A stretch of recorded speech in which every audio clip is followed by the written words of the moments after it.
So hello, welcome again to another Longhorn Leaders Listen for the April 2022.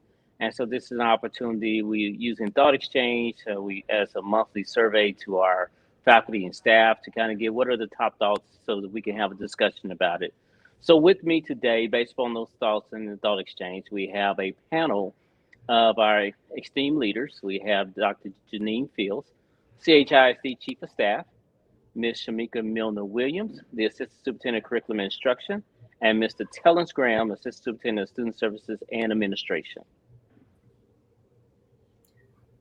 All right. I am excited to start us off with one of our top thoughts. The first one that came through is I'm more for the incentives and support programs, such as the attendance incentive, but strongly believe any program or procedural change needs to stop if they add any more work to campus administrators and teachers. And the follow up to that is what are some of the procedural changes and programs? Tell us more about the procedural changes and how the new programs benefit our scholars. And I'm going to start off by saying we have some good news. I can share right now that there won't be any new programs or initiatives in the upcoming school year. I know that's good news to everybody. We've had a busy couple of years responding to the pandemic and getting some new systems up and running. Instead, we are going to spend the next year working on refining what we have already begun and giving staff an opportunity to feel really confident and comfortable with that work. There is more good news later on in this presentation, but I don't want to steal the thunder from our future presenters. I do want to share a little bit more information about a policy change that recently took place thanks to our Board of Trustees, and that's a policy update to DEC Local. Previously, DEC Local included pay-to-use days for employees, which means the average cost of a sub was deducted from the employee's daily rate when those days were used. With the approval of DEC Local revisions, employees who use their pay-to-use days this year are actually going to be reimbursed the amount deducted from their daily rate. And all remaining pay-to-use days that employees have accumulated will be converted to full local days. We know that's good news for a number of our staff members who utilize those days or were anticipating needing to use those days. The previous version of the policy also did not include a provision for bereavement leave. For individuals who experienced the loss of a family member this year, we've developed a process to reinstate up to 3 qualifying days in the event of a staff member's family member passing away. Moving forward, employees will continue to have access up to 3 bereavement days for the loss of a family member. So again, just looking to revise our policies in the best interest of our employees and support them through some of the difficult times that they have been experiencing this school year. The next thought is, I wish I knew more about the Holdsworth Center Leadership Partnership. I'm a teacher, but aspire to be a school administrator and want to know more. How do we sign up? What are the requirements, benefits, and how may it better help us achieve a school leadership position? And the follow-up to that were some thoughts around reorganization, leadership changes, hiring experience, and concerns around too many brand new leaders who maybe didn't necessarily have the extensive prior experiences we ultimately would want. This next slide gives you a picture of the Holdsworth Center theory of action. But let me first start by telling you a little bit about the Holdsworth Center. It's a nonprofit organization aimed at supporting public education, and it was founded by Charles Butt, the CEO of H-E-B, that very well-known grocery store chain. And they really have been pouring into and investing in public education, specifically here in Texas, for a long time. We applied to partner with them because they have the foundational belief that developing a pipeline of ready leaders is really in the best interest of an organization's ultimate success. And we know we've had a good amount of turnover in the district, and we wanted to make sure that not only are we developing systems in our district that will ultimately help our students and improve our student outcomes, but for our employees, that they feel satisfied and positive about the district in which they work and that they have opportunities for growth and promotion. You can see from this graphic here at the very top, what we're trying to achieve is excellent and equitable outcomes for students. And the theory of action is we develop a pipeline of ready leaders and improve staff engagement in order to do that. And so the pillars that support that work is developing a system to identify those future leaders, develop those people, place them appropriately and strategically when they are ready and have demonstrated that they're ready. And once they're in that position, provide extensive support to them to make sure that they are truly successful. This next slide outlines what the partnership really consists of. It's a 5-year partnership. So I want to underscore again that the Holdsworth Center is really investing in public schools because they really believe that it is not a silver bullet solution, that the work that we need to do in education really takes time and sustained commitment. So they start year 1 with their district leaders. And in that work with their district leaders, they develop a vision of great leadership, which is what soon will be revealed or unveiled as the leadership definition for Cedar Hill ISD. And it's built on the premise that leadership isn't about position, that leadership is what everybody in the school district does, whether it's a classroom teacher or a custodian or an administrative assistant or an assistant superintendent in the school district. We are all leaders. So really being clear with ourselves about what we believe about leadership in the district. And through that work of developing the leadership definition, we then draft a roadmap for a leadership pipeline. And that includes creating a plan to identify and develop those future leaders and an intentional plan to support the leaders that we currently have in place. Because our goal is not only that bench of leaders, but it's also to make sure that the leaders we currently have in place we're able to retain. And to be preventative, proactive, a part of that process also includes vacancy planning. So we look to the past to identify what have been the trends when it comes to turnover and vacancies in the district, to look forward to the future and to strategically predict what we might be experiencing and making sure that we have enough ready leaders, people on the bench ready to go into leadership positions so that we have continuity and consistency throughout our leadership in the district. Years 2, 3, 4, and 5 are a little bit different. They actually involve campus teams. So while the district leadership team stays very involved, campuses apply to be a part of the Holdsworth Center partnership.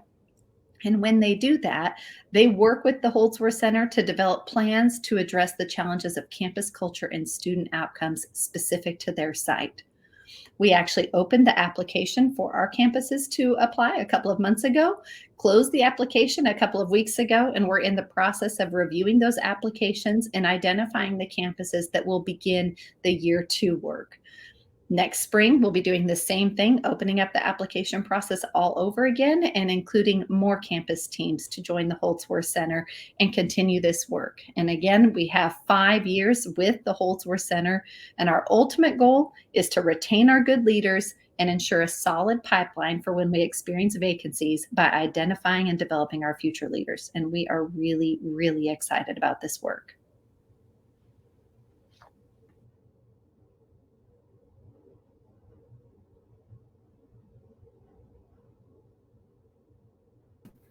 Another prevalent question that's come up often as we've heard from teachers throughout the district has to do with our learning management system, Schoology and Chromebook expectations. The district spent money on these and we have not been given supports or even asked to use them except for testing. Will we continue using Schoology? And the answer to that is yes, we will revisit our expectations for the use of our learning management system, Schoology, for the 2022-2023 school year. The use of technology as a tool for learning remains a priority for Cedar Hill ISD. We want to make sure that we're ensuring that our students gain the skills to use these tools to enhance their learning and ultimately to take ownership of their learning. So this will be a primary focus for the academics department next school year. Teachers will be able to see not only expectations put in place for the use of these tools, but also a modeling of usage of them in our professional development experiences for next school year. To piggyback on that, there was a statement regarding the use of technology tools for assessment this school year, and Cedar Hill will be continuing to use online assessment as our primary mode of assessment in the 2022-23 school year. But we will be reducing the number of local assessments in direct response to teacher and administrator concerns that we've heard this school year regarding pacing. By reducing the number of assessments, Cedar Hill ISD is placing greater priority priority on instruction and response to the formative data. So you'll see improvements in instructional pacing, professional development, intervention, and acceleration initiatives, all geared towards the reduction in local assessment and really helping teachers to use the data that we receive from the assessments that we do put in place next school year.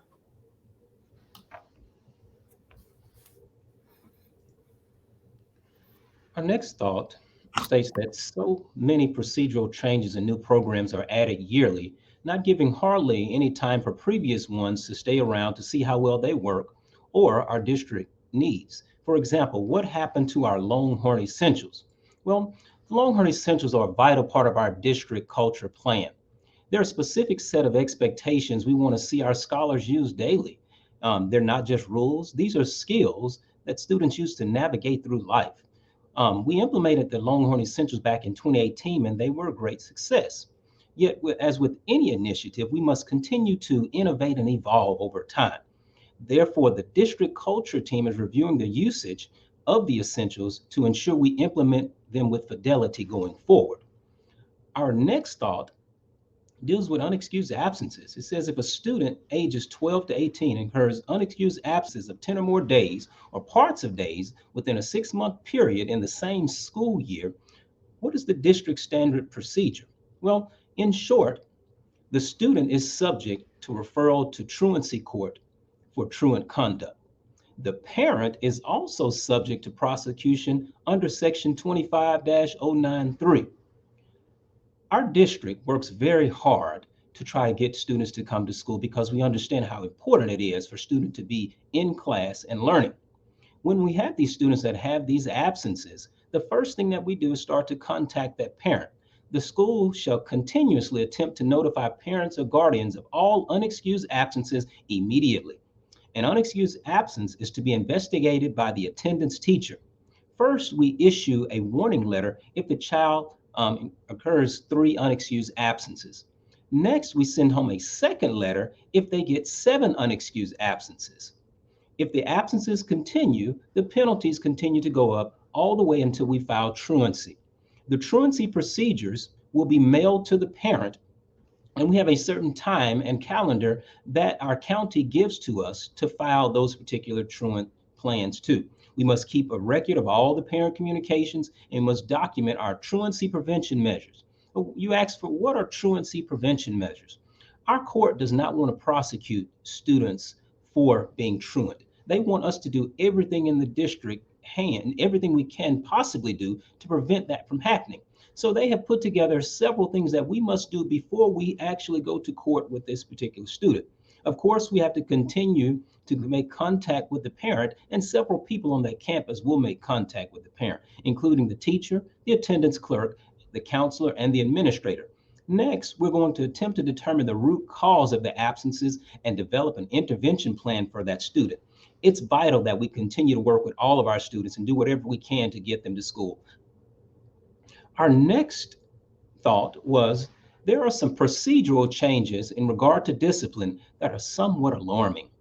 We definitely want all kids in class, but we also have to think of the other students' safety and well-being.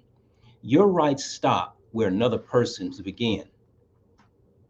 Please understand that in Cedar Hill, the Code of Conduct guides our plan for student behavior management. And discipline shall be designed to improve the conduct and encourage students to adhere to their responsibilities as members of this school community.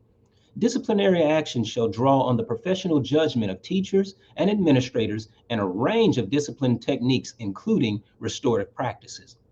Discipline shall be based on the seriousness of the offense, the student's age and grade level, the frequency of the misbehavior, the student's attitude, and the effect of the misconduct on the school environment and the statutory requirements. CHISD believes that instructional time should be protected, but the rights of all students must be protected as well. A thorough investigation must take place before any action is given to a student. All students must be given due process, and administration will consider all of the mitigating factors before administering any discipline. We want to be proactive instead of reactive when it comes to discipline, and we're going to always do what's best for our students.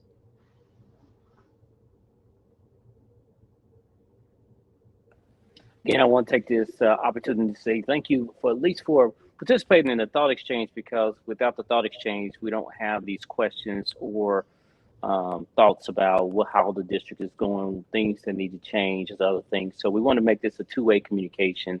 And the best way to do a two-way communication is to give you the opportunity to voice your concerns or surveys, your thoughts, and the ability for us to rate them and then be able to address those. So we do these each month, and we appreciate, we're hopeful that each month we get more and more people participating. So again, I just want to say, as superintendent of Cedar Hill ISD and all the panelists here, we appreciate all that you do for our school district. We know that this job is not an easy job, and it has become even more difficult in the last couple of years because of COVID. But we all are here for the same thing, which is to educate our scholars and help them grow one academic school year. So we will continue to press on. And I know there was a question about programs and any new changes. We do not have any changes that we're looking forward to. Now, unfortunately, we also have to take in consideration the state of Texas legislation, anything else that may be imposed upon us because of a new direction that the state, sometimes that a lot of the things that we're doing is something that's imposed from somewhere else, and not, we don't have a choice in those matters. So we want to make sure it's very clear. We are about how do we refine. We want to evaluate the effectiveness of our programs to make sure we're utilizing them with fidelity. And if we're not getting results, sometimes we need to go with something else. But again, we don't want a lot of new changes because, again, as someone said, you're just not getting used to it. So it's really about how do we use the things that we have and use them effectively so that we can see the results that we want.